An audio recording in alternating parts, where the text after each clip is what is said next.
5월 12일 수요일 오순절 10분 말씀 묵상 가족예배를 시작하겠습니다. 다같이 주님 가르치신 기도합니다. 하늘에 계신 우리 아버지, 아버지의 이름을 거룩하게 하시며 아버지의 나라가 오게 하시며 아버지의 뜻이 하늘에서와 같이 땅에서도 이루어지게 하소서. 오늘 우리에게 일용할 양식을 주시고 우리가 우리에게 잘못한 사람을 용서하여 준 것 같이 우리 죄를 용서하여 주시고 우리를 시험에 빠지지 않게 하시고 악에서 구하소서.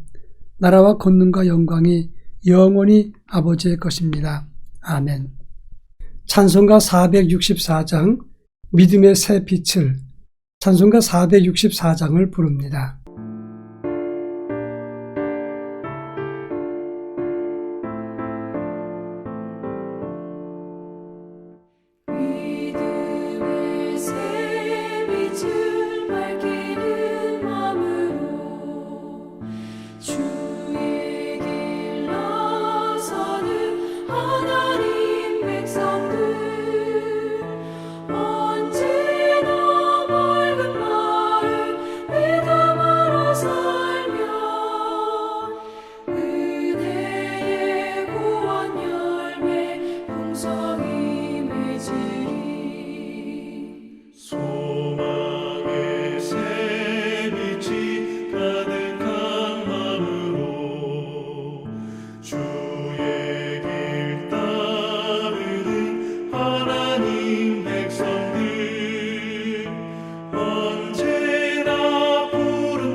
이 시간 우리에게 주시는 하나님 말씀은 구약성경 신명기 11장 18절로 21절입니다.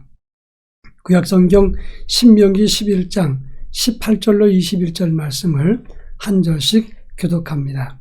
제가 전체를 읽겠습니다. 이러므로 너희는 나의 이 말을 너희의 마음과 뜻에 두고 또 그것을 너희의 손목에 매어 기호를 삼고 너희 미간에 붙여 표를 삼으며 또 그것을 너희 자녀에게 가르치며 집에 앉았을 때든지 길을 갈 때든지 누웠을 때든지 일어날 때든지 이 말씀을 강론하고 또 내 집 문설주와 바깥문에 기록하라. 그리하면 여호와께서 너희 조상에게 주리라고 맹세하신 땅에서 너희의 날과 너희의 자녀의 날이 많아서 하늘이 땅을 덮는 날과 같으리라. 아멘. 구약의 신명기는 모세의 세 편의 설교로 구성되어 있습니다. 그 세 편의 설교 중에서 가장 길고 중요한 내용은 두 번째 설교입니다.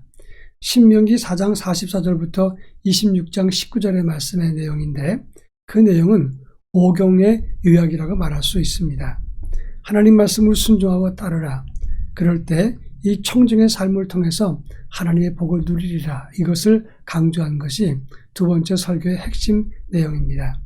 본문의 말씀은 하나님 말씀을 늘 묵상하라고 하시는 두 번째 강조의 말씀입니다.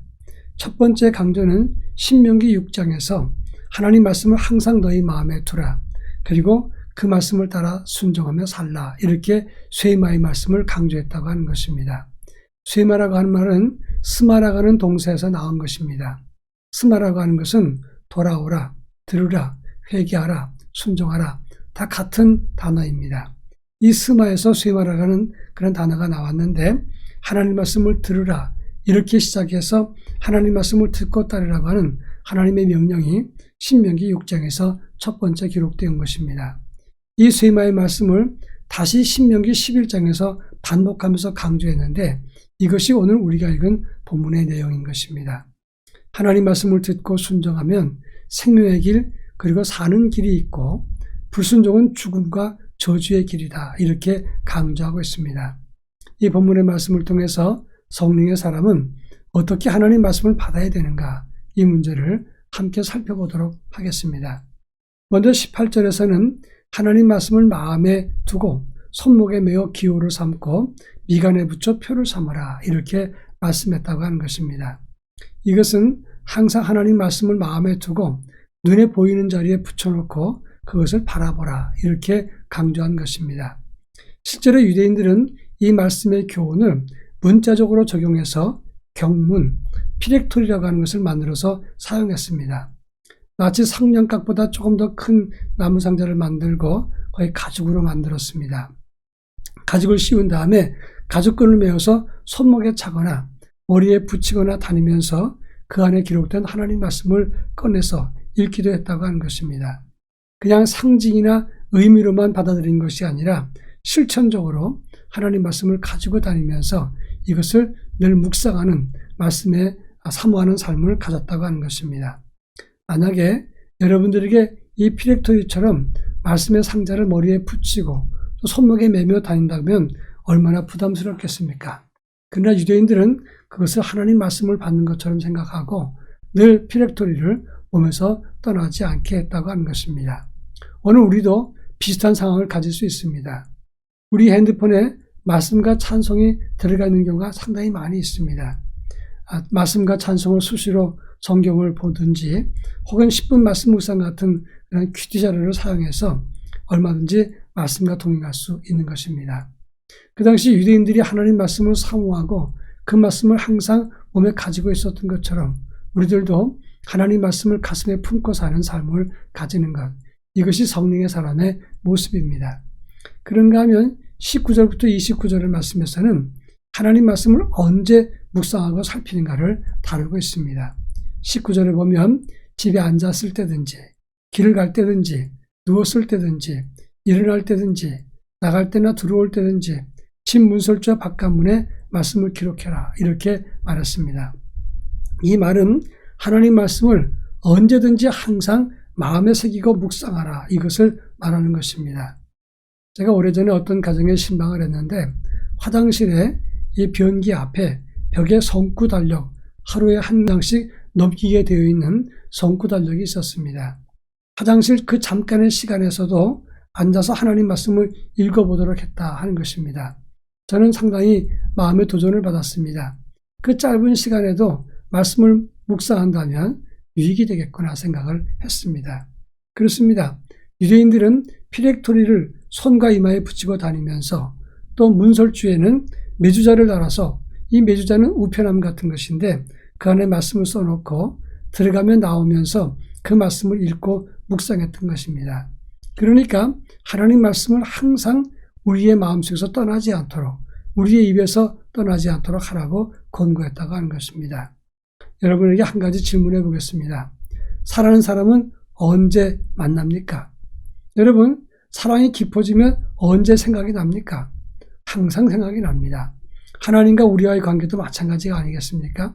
하나님을 사랑하게 된다면 하나님과 늘 만나고 싶고 그리고 생각하게 될 것입니다. 하나님을 사랑하면서 말씀을 항상 지니고 묵상하는 하나님의 거룩한 백성이 바로 성령의 사람인 것입니다.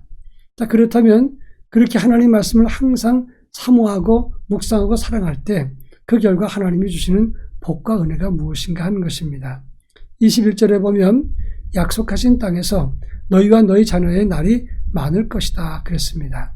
하늘이 땅을 덮는 날과 같을 것이라고 했는데 이 말을 직역하면 땅 위에 있는 하늘의 날들만큼이나 오래 지속되리라, 그런 말씀입니다. 우리가 하나님을 사랑하고 주의 말씀을 사모하면서 마음에 품고 하나님과 동행하는 삶을 갖게 된다면 하나님 사랑은 끝이 없이 우리에게 임하게 된다는 것을 말하는 것입니다. 여러분, 사람의 사랑은 한계가 있습니다. 그러나 하나님의 사랑과 은혜는 끝이 없습니다. 따라서 우리가 하나님을 사랑할 때 그 놀라운 끝없는 사랑을 받고 누리고 그 안에 거하게 된다고 하는 것입니다. 성령의 사람으로서 주의 말씀을 사랑하고 그 말씀과 함께하는 삶을 갖기를 주의 이름으로 부탁합니다. 다 같이 기도하겠습니다. 언제나 주의 말씀과 함께하는 삶을 살게 하옵소서. 그리고 주께서 주시는 은총과 복을 누리는 믿음의 복을 받게 하옵소서. 다 같이 기도하겠습니다.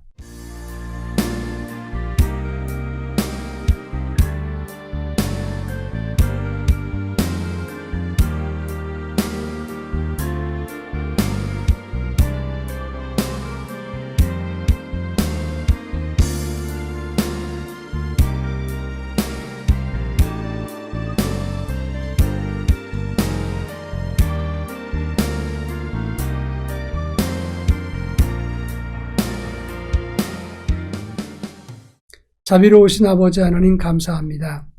우리로 하여금 항상 주의 말씀을 묵상하고 그 말씀을 낭송하라고 말씀했던 권고를 기억합니다.